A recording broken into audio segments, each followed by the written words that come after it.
தாத்தா பாட்டி வழியிலிருந்து பரம்பரையாக நாங்கள் பாஜகவுக்கு வாக்கு செலுத்தி பழகிவிட்டோம் அப்படின்னு சொல்கிறாங்க. இவங்களை பார்த்து வேதனை அடைகிறதா இல்லை சிரிக்கிறதா என்ன செய்கிறதுனே தெரியல. ஏன்னா இந்த பாஜகவும் திமுகவும் வேற கட்சி அப்படின்னு சொல்லிட்டு நம்முடைய மக்கள் நம்பிக்கொண்டிருக்கிறார்கள். உண்மை என்னன்னு பார்த்தீங்கன்னா பாஜகவும் திமுகவும் ஒன்றுக்குள்ள ஒன்று அப்படிங்கிறது தான் உண்மை. வேற கட்சி மாறி காட்டி மக்களை, இந்த குறிப்பாக குமரி மாவட்டத்தில் மக்களை மதத்தால் பிளவுபடுத்தி வைத்து கொண்டு அவங்க ஒன்றுக்குள்ள ஒன்றா தான் இருக்காங்க. எப்படின்னு கேட்குறீங்க? புரியுது எனக்கு. அதாவது நம்முடைய பாஜகவை சார்ந்த உறவுகள் தொடர்ச்சியாக சொல்றது என்ன தெரியுமா? நம்முடைய பிரதமர் மோடி அவர்களும் அமித்ஷாவும் ஊழல் இல்லாத இந்தியாவை உருவாக்குவார்கள், ஊழல் செய்த அமைச்சர்களை சிறைக்கு அனுப்புவார்கள் இப்படின்ட்டு வீர வசனங்களை பேசிக்கொண்டே இருக்கிறார்கள். இன்னைக்கு தமிழ்நாட்டில் ஊழல் நடக்குதா? மக்கள் நமக்கே தெரியும் நடக்குதா இல்லையான்னு. இவங்கள் கண்ணுக்கு தெரியல. பாஜக இங்க ஆட்சிக்கு வந்து 14 ஆண்டுகள் ஆன பிறகு கூட இன்னைக்கு வரைக்கும் அதிமுகவையோ திமுகவையோ சார்ந்த ஒரு அமைச்சர்களை கூட இவர்கள் கைது செய்யவில்லை. ஊழல் குற்றச்சாட்டிலே கைது செய்யவில்லை என்பதுதான் உண்மை. அமைச்சர் செந்தில் பாலாஜியோட தம்பி 2 வருஷம் அமலாக்கத்துறையிலே ஆஜராகாம தலைமறைவாக இருக்காங்க. அவங்களை கைது செய்யறதுக்கு கூட இந்த மோடி அவர்களுக்கோ அமித்ஷா அவர்களுக்கோ முடியல. இவங்க வெறும் வெற்று வாய்ப்பேச்சு வீரர்களை தவிர கையால் ஆகாதவர்கள் என்பதுதான் உண்மை. இது நம்ம மக்களுக்கு புரியாது. ஒன்றும் இல்லை. அண்ணாமலை அவங்க என்ன பண்ணாங்க? டிஎம்கே ஃபைல்ஸ்னு வெளியிட்டாங்க. வெளியிட்டு என்ன சொன்னாங்க? திமுகவின் ஒவ்வொரு அமைச்சர்களையும் நான் சிறைக்கு அனுப்புவேன் சவால் விட்டாங்க. ஆனா இன்னைக்கு என்ன நடந்தது? அண்ணாமலை அவர்களை பாஜக கட்சியில ஓரங்கட்டினார்களே தவிர இன்னைக்கு வரைக்கும் திமுகவின் எந்த அமைச்சர்களும் கைது செய்யப்படவில்லை என்பதுதான் உண்மை. அப்படின்னா இதுல இருந்து என்ன புரியுது? பாஜகவும் திமுகவும் ஒண்ணுக்குள்ள ஒண்ணு, ஒன்றும் இல்லை. எச் ராஜா அவங்க வீட்டில் ஒரு நிகழ்வு நடக்கட்டும். அங்க யார் முதல்ல போய் நிற்கிறா? நம்முடைய முதல்வர் அவர்களும் அவர்களுடைய மனைவி துர்கா ஸ்டாலின் தான் முதல் ஆளாக அங்க போய் நிற்கிறாங்க. அந்த அளவுக்கு திமுகவின் மேலிடமும் பாஜகவின் மேலிடமும் அவங்களுக்குள்ள டீலிங் வச்சுட்டு ஒண்ணுக்குள்ள ஒன்னா தான் இருக்காங்க. ஆனா இங்க என்ன? நம்முடைய மக்கள் விவரம் அறியாம நம்முடைய மக்கள் பிளவுபட்டு இருக்கிறார்கள். இன்னைக்கு கன்னியாகுமரி மாவட்டத்தில் பல பிரச்சனைகள் இருக்கு.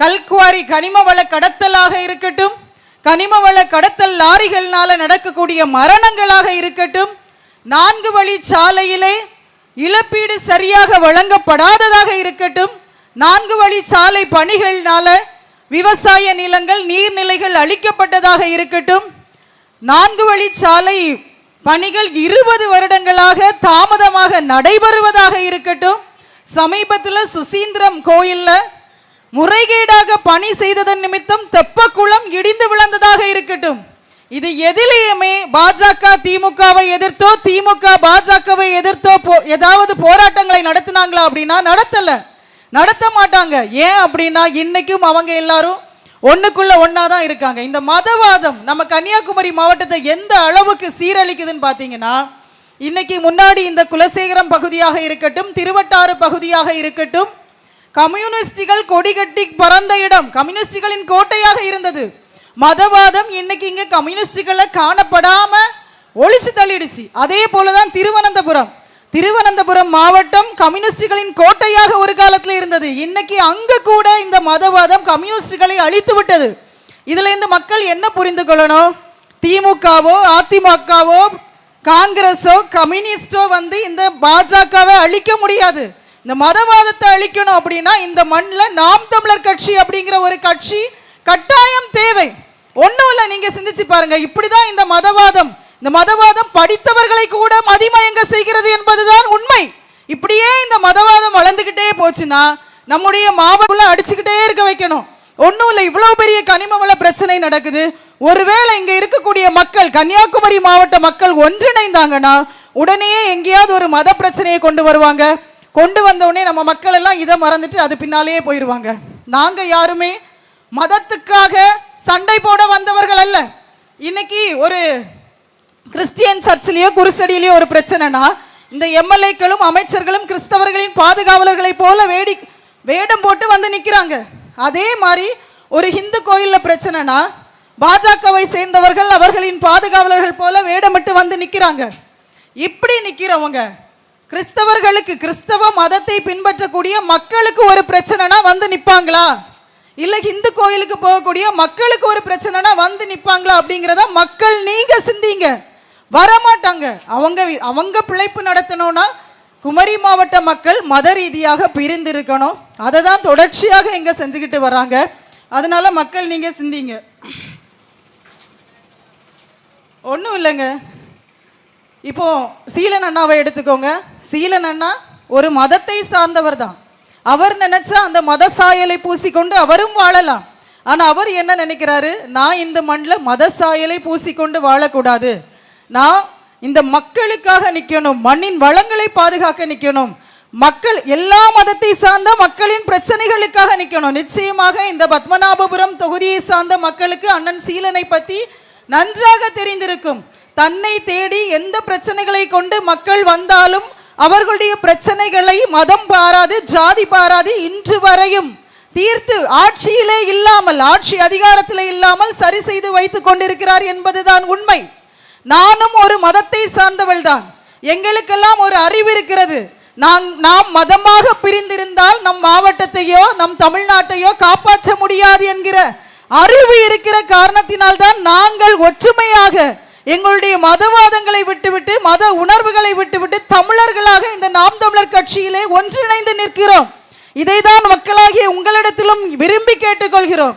நீங்க தனியா இருக்கும் பொழுது தனியாக உட்கார்ந்து இந்த நாட்டினுடைய நடப்பு என்ன, உண்மையாகவே நாட்டில் என்ன நடக்குது, உண்மையாகவே இந்த மக்கள், அதாவது அமைச்சர்களாக இருக்கட்டும், எம்எல்ஏக்களாக இருக்கட்டும், உள்ளாட்சி உறுப்பினர்களாக இருக்கட்டும், மக்கள் நமக்கான மக்களுக்கான பணியை செய்கிறார்களா, இல்லை நம்மை மதத்தால் பிளவுபடுத்தி வைத்துக் கொண்டு அவர்கள் வாழ்கிறார்களா அப்படிங்கிறத தனியா உட்கார்ந்து சிந்திச்சு பார்த்தீங்கன்னா உங்க எல்லாருக்குமே விடை தெரியும்.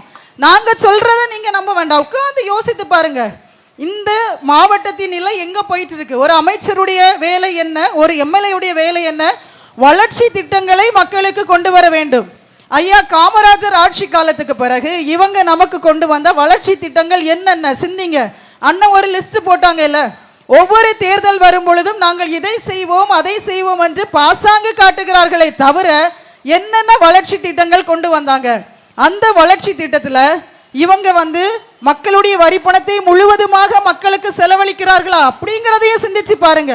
ஒன்றும் இல்லை, உங்களுடைய அமைச்சர்களாக இருக்கட்டும், உங்கள் பகுதியை சார்ந்த எம்எல்ஏவாக இருக்கட்டும், அவங்க இந்த அரசியலுக்குள்ள வர்றதுக்கு முன்னாடி அவங்களுடைய சொத்து மதிப்புகள் எப்படி இருந்தது, இன்னைக்கு எப்படி இருக்குது அப்படிங்கிறதையும் கொஞ்சம் சிந்திச்சு பாருங்க. சிந்திச்சு பார்த்தாதான் நாடு எங்க போகுதுங்கிறதே நமக்கு தெரியும். மார்வலஸ் தொட்டிப்பாலம்னு ஒரு உருட்டை கொஞ்சம் வருஷமா உருட்டுறாங்க. அந்த வளர்ச்சி திட்டத்தை கூட இந்த 5 வருஷம் விட்டுருங்க, அடுத்த 5 வருஷம் விட்டுருங்க, 10 வருஷமோ 20 வருஷமோ தாண்டி நம்மளால செய்ய முடியும். ஒரு வளர்ச்சி திட்டத்தை இப்பொழுது செய்யவில்லை என்றாலும் 10 வருடம் தாண்டி செய்ய முடியும். ஆனா இன்னும் ஒரு 10 வருஷம் 20 வருஷம் இப்படியே தான் குமரி மாவட்டத்தில் கனிம வள கொள்ளை நடந்ததுன்னா நீங்க எல்லாரும் உங்க பிள்ளைகளை, உங்க பேர பிள்ளைகளை கூட்டிட்டு போய் இங்க ஒரு மார்வலஸ் வேலிமலை இருந்தது இன்னைக்கு காணலன்னு தான் சொல்ல முடியுமே தவிர நீங்க அதை காட்டவோ உருவாக்கவோ முடியாது. அப்படின்னா முக்கியம் என்னது? ஒரு எம்எல்ஏவாக இருக்கட்டும், அமைச்சர்களாக இருக்கட்டும், இவர்கள் வளர்ச்சி திட்டங்களை கொண்டு வர வேண்டியதை விட அழிவு திட்டங்களை தடுக்க வேண்டியது மிக முக்கியம். ஆனா இன்னைக்கு இவங்க என்ன பண்றாங்க? எந்த அழிவு திட்டத்தையும் தடுத்து நிறுத்துவதில்லை. அது நம்முடைய மலை வளமாக இருக்கட்டும், கடற்கரை சார்ந்த பிரச்சனைகளாக இருக்கட்டும், அழிவு திட்டங்கள் வரும்பொழுது அதை தடுத்து நிறுத்தாமல் ஏதோ எல்லா இந்த உள்ளாட்சி அமைப்புகள் செய்வதை போல நானும் சாலை போட்டேன், நானும் பாலம் கேட்டினேன், நானும் அங்கன்வாடிகள் கட்டினேன்னு சொல்லிட்டு அவங்களுக்கு நம்முடைய வரிப்பணத்திலே வரக்கூடிய பணங்களை வைத்து பணிகளை செய்தோம் செய்தோம் செய்தோம் என்று காட்டுறாங்க. மக்களும் ஆஹா எம்எல்ஏ இதெல்லாம் செஞ்சிருக்காருப்பா, எம்பி இதெல்லாம் செஞ்சுக்கிறாருப்பா, அமைச்சர் இதெல்லாம் செஞ்சிருக்காருப்பான்னு நம்பி உண்மை நிலையை கொஞ்சம் கூட சிந்திக்காம தொடர்ந்து மதத்தின் பெயரால இந்த குமரி மாவட்ட மக்கள் வாக்கு செலுத்தி கொண்டிருக்கிறீர்கள். இது அழிவின் உச்சம். நம்ம தான் இவங்க தொடர்ச்சியாக தவறு செய்யறாங்கன்னா அவங்க செய்யல, என்ன செஞ்சாலும் உங்களுக்கு நாங்க மதத்தின் அடிப்படையில வாக்கு செலுத்துவோம் அப்படின்னு சொல்லிட்டு நம்பிக்கை கொடுக்குறீங்க இல்ல, நீங்க எல்லாரும் தான் அவங்கள தப்பு செய்ய தூண்டிக்கிட்டு இருக்கீங்க. அதனால மக்கள் சிந்திங்க. அடுத்த முறை நீங்க வாக்கு செலுத்த போகும்போது ஒன்றும் இல்லை, நீங்க எந்த கடவுளை வணங்குகிறவர்களாக இருங்க, நீங்க கேளுங்க. எங்களுடைய குமரி மாவட்டத்தின் ஓட்டு போட போறதுக்கு முன்னாடி மனசுல உங்களை கடவுளை நினைங்க. என் குமரி மாவட்டத்தின் வளங்களை எல்லாம் அழிச்சிட்டு போறான், வருஷத்துக்கு 300 பேருக்கு மேல கொலை செய்கிறான், இதுக்கு மேல லஞ்சம் ஊழல்ல பெருத்து கிடக்கிறான், இப்படியெல்லாம் செய்கிறவனுக்கு நான் ஓட்டு போடணுமா? நம்ம பிரிஞ்சு நிற்கக்கூடாது, நம்ம ஒற்றுமையாக இருக்கணும். லஞ்சம் ஊழலற்ற உண்மையான மக்களுக்கான மண்ணுக்கான ஆட்சி நிறுவனம் சொல்லிட்டு ஒருத்தர் இங்கே வேட்பாளராக நிற்கிறார்ல, அவருக்கு ஓட்டு போடணுமான்னு கேள்வி கேளுங்க. உங்கள் மனசு என்ன சொல்லுதோ அங்கே ஓட்டு செலுத்துங்க. சிலருக்கு கடவுள் நம்பிக்கை இருக்காது, அவங்க என்ன பண்ணுங்கன்னா உங்கள் பிள்ளைகளை மனசில் நினச்சிட்டு யோசிங்க.